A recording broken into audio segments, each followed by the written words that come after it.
പഞ്ചാബ് രാഷ്ട്രീയത്തിൽ ശിരോമണി അകാലിദളിന് ഇനിയൊരു തിരിച്ചുവരവുണ്ടോ എന്നുള്ള കാര്യം വളരെ സംശയത്തിൽ തന്നെയാണ്.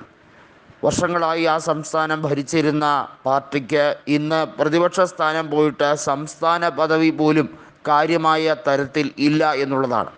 സംസ്ഥാന പാർട്ടി പദവി ഉണ്ടെന്നും ഇല്ലെന്നും പറയാം എന്നുള്ളതാണ് അണികൾക്കിടയിലെ സംസാരം. ഒരു കുടുംബാധിപത്യം മാത്രം കാത്തുസൂക്ഷിക്കുന്ന, അല്ലെങ്കിൽ ബാദൽ പരിവാറിനെ മാത്രം സംരക്ഷിക്കുന്ന പാർട്ടിയായി മാറിയതുകൊണ്ട് ജനങ്ങൾക്കിടയിൽ നിന്നും അകന്നുപോയതാണ് എന്നുള്ളത് വ്യക്തമാകുന്ന സാഹചര്യമാണ്. ആം ആദ്മി അവിടെ കോൺഗ്രസിനെ കഴിഞ്ഞ തവണ പരാജയപ്പെടുത്തിയെങ്കിലും യഥാർത്ഥത്തിൽ അവിടുത്തെ വേരറ്റ് പോയ പാർട്ടി ശിരോമണി അകാലിദൾ തന്നെയാണ്. ലോക്സഭാ തെരഞ്ഞെടുപ്പിലും നിയമസഭാ തെരഞ്ഞെടുപ്പിലും അതിദയനീയമായ പ്രകടനമാണ് ശിരോമണി അകാലിദൾ കാഴ്ചവെക്കുന്നത്. നമുക്കറിയാം, ശിരോമണി അകാലിദൾ BJP സഖ്യമാണ് അവിടെ വർഷങ്ങളായി ഭരിച്ചുകൊണ്ടിരുന്നത്. അതിനൊരു മാറ്റം വന്നത് 2017 നിയമസഭാ തെരഞ്ഞെടുപ്പിൽ കോൺഗ്രസ് ക്യാപ്റ്റൻ അമരീന്ദർ സിംഗിൻ്റെ നേതൃത്വത്തിൽ അധികാരത്തിൽ വന്നപ്പോഴാണ്. പിന്നീട് അങ്ങോട്ട് വലിയ രീതിയിൽ പ്രശ്നങ്ങളുണ്ടായി. നവജോത് സിംഗ് സിദ്ധുവും ക്യാപ്റ്റൻ അമരീന്ദർ സിംഗും തമ്മിലുള്ള വലിയ തോതിലുള്ള പ്രശ്നങ്ങൾ, അത് വ്യക്തിപരമായി തന്നെ രണ്ടുപേരും കാണുകയുണ്ടായി. അത് ദേശീയ നേതൃത്വത്തിന്, AICC നേതൃത്വത്തിന് കടുത്ത സമ്മർദ്ദം ഉണ്ടാക്കിയ വിഷയങ്ങൾ തന്നെയാണ്. അതിനുശേഷം ഒരു ഒത്തുതീർപ്പ് ഫോർമുല എന്ന രീതിയിലേക്ക് ചരൺജിത് സിംഗ് ചന്നിയെ കോൺഗ്രസ് നൂലിൽ കെട്ടിയിറക്കുന്ന ഒരു രാഷ്ട്രീയ സാഹചര്യം ഉണ്ടായി എന്ന് പലരും അഭിപ്രായപ്പെട്ടു. യഥാർത്ഥത്തിൽ ചന്നിയേക്കാളുമൊക്കെ എത്രയോ മികച്ച രീതിയായിരുന്നു സിദ്ധുവിൻ്റേതെന്ന് എല്ലാവരും പറയുന്നുണ്ടായിരുന്നു. നവജോത് സിംഗ് സിദ്ധുവിനും ചന്നിക്കുമിടയിലും പിന്നീട് പ്രശ്നങ്ങൾ ഉടലെടുത്തു.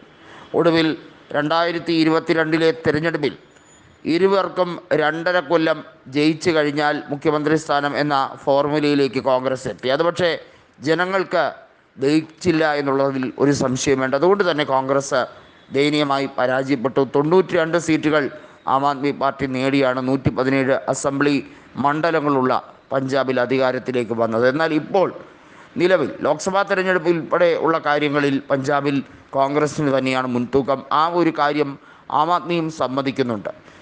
പല മണ്ഡലങ്ങളിലും സൗഹൃദ മത്സരം എന്ന രീതിയിലേക്ക് കൊണ്ടുപോകുന്നുണ്ടെങ്കിലും ആം ആദ്മി പാർട്ടി കൃത്യമായി പറയുന്നത് BJP ഇവിടെ കളിക്കുന്ന കളിയാണ്. കൃത്യമായ ധ്രുവീകരണ രീതികൾ നടത്തുകയാണ്. 38% ഹിന്ദു വിഭാഗം, അല്ലെങ്കിൽ 38% വരുന്നവർക്ക്, അതുപോലെ തന്നെ 62% വരുന്ന സിഖ് വിഭാഗം, ഇങ്ങനെയൊക്കെ തരംതിരിച്ച് അവിടെ മണ്ഡലങ്ങളിൽ കൃത്യമായിട്ടുള്ള രാഷ്ട്രീയ കളികൾ നടത്താൻ വേണ്ടിയുള്ള ശ്രമം അവിടെ BJP നടത്തുകയാണെന്നും, ഗുരുദാസ്പൂർ അടക്കമുള്ള മേഖലയിൽ BJP ആധിപത്യം നേടിയെടുക്കാൻ ശ്രമിക്കുന്ന ഇങ്ങനെയൊക്കെയാണെന്നും കൃത്യമായി തന്നെ അവർ ആരോപിക്കുന്നുണ്ട്. ഏതായാലും ലോക്സഭാ തെരഞ്ഞെടുപ്പിൽ BJPക്ക് ഒരു സീറ്റ് കിട്ടിയാൽ പോലും ശിരോമണി അകാലിദളിന് അവരുടെ കോട്ടകളൊന്നും സംരക്ഷിക്കാൻ കഴിയില്ല എന്നുള്ളത് വ്യക്തമാകുകയാണ്. ആം ആദ്മി പാർട്ടി കഴിഞ്ഞ തവണ ലോക്സഭയിൽ ജയിച്ചത് സംഗരൂർ മണ്ഡലത്തിൽ മാത്രമാണ്. അവിടെ ഭഗവന്ത് മാൻ വിജയിച്ചതൊഴിച്ചാൽ ആം ആദ്മി പാർട്ടിക്ക് നേട്ടമൊന്നും ലഭിച്ചില്ല. പക്ഷേ ഇക്കുറി കോൺഗ്രസുമായി ചേർന്ന് ഒരു സഖ്യത്തിലേക്ക് പോകുന്നതിനെ പറ്റി ആദ്യമൊക്കെ സംസാരമുണ്ടായിരുന്നെങ്കിലും പിന്നീടത് പോസ്റ്റ് പോൾ അലയൻസ് എന്ന രീതിയിലേക്ക്, ഒരു പരസ്പര ധാരണ എന്ന രീതിയിലേക്ക് കൊണ്ടുപോവുകയായിരുന്നു. ഇതിൻ്റെ ശ്രമഫലം എന്തെന്ന് വെച്ചാൽ കോൺഗ്രസ് അതിശക്തമായി തിരിച്ചു വരുന്നു എന്നുള്ളത് ആം ആദ്മിക്ക് വ്യക്തമായി കഴിഞ്ഞിരിക്കുന്നു. എന്നാൽ ആം ആദ്മി അതിനെക്കുറിച്ച് കുറ്റം പറയുന്നൊന്നുമില്ല. ശക്തമായി തന്നെ കോൺഗ്രസ് തിരിച്ചു വന്നാൽ മാത്രമേ ശിരോമണി അകാലിദൾ BJP സഖ്യത്തിൻ്റെ തിരിച്ചുവരവിനെ തടയാൻ കഴിയൂ എന്ന് എല്ലാവർക്കും ഉറപ്പുണ്ട്.